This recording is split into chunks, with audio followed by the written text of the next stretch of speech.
Halo semuanya, perkenalkan nama aku Laverna Parsel Kusuma Nitias dari 12F3 nomor urut 12. Di sini aku akan menjelaskan sejarah tentang terlepasnya Pulau Sipadan dan Likitan dari Indonesia.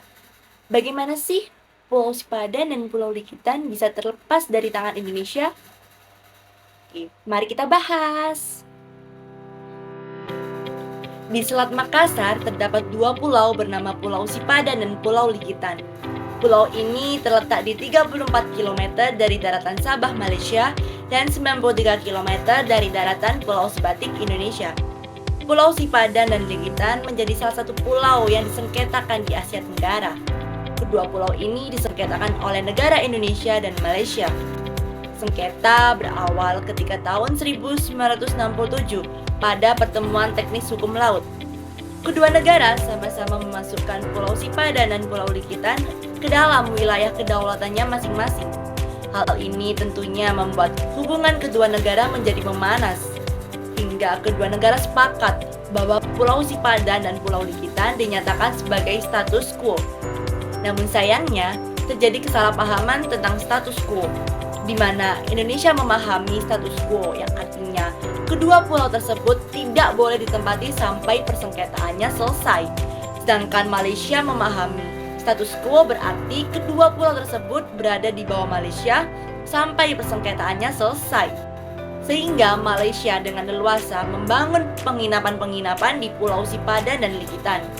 Hal tersebut membuat Indonesia semakin geram dan melayangkan protes ke Kuala Lumpur untuk menghentikan pembangunan yang dilakukan Malaysia saat itu. Pihak Indonesia kemudian ingin membawa persengketaan Pulau Sipadan dan Likitan ke tingkat Dewan ASEAN. Namun Malaysia menolaknya dan ingin membawa persengketaan ke Mahkamah Internasional saja. Akhirnya, pihak Indonesia pun sepakat membawa persengketaan ke jalur hukum Mahkamah Internasional di Den Haag, Belanda. Persengketaan dibawa pada tahun 1998 dan diputuskan pada 17 Desember 2002 oleh Mahkamah Internasional yang memenangkan Malaysia atas kepemilikan dua pulau tersebut, di mana dari 17 hakim, 16 diantaranya berpihak pada Malaysia dan satu sisanya berpihak pada Indonesia. Keputusan yang memenangkan Pulau Sipadan dan Likitan sebagai milik Malaysia didasari pada pertimbangan efektivitas atau tanpa memutuskan pada pertanyaan dari perairan teritorial dan batas-batas maritim, di mana negara yang menjajah Malaysia, yaitu Inggris, telah melakukan tindakan administratif secara nyata berupa penerbitan ordonansi, pelindungan satwa burung, penguatan pajak terhadap pengumpulan telur puyuh sejak tahun 1930, dan operasi mercusuar sejak 1960-an.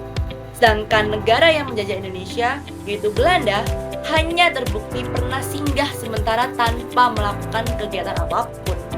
Jadi kesimpulannya, terlepasnya Pulau Sipadan dan Likitan karena kurangnya perhatian pemerintah Indonesia terhadap dua pulau tersebut, sehingga Indonesia kalah dalam sidang memperebutkan Pulau Sipadan dan Likitan. Malaysia juga telah meletakkan tanda dan merawat pulau tersebut dibanding negara Indonesia sendiri. Oke, jadi itu sejarah singkat mengenai terlepasnya Pulau Sipadan dan Pulau Likitan dari tangan Indonesia. Sekian dari saya. Wassalamualaikum warahmatullahi wabarakatuh.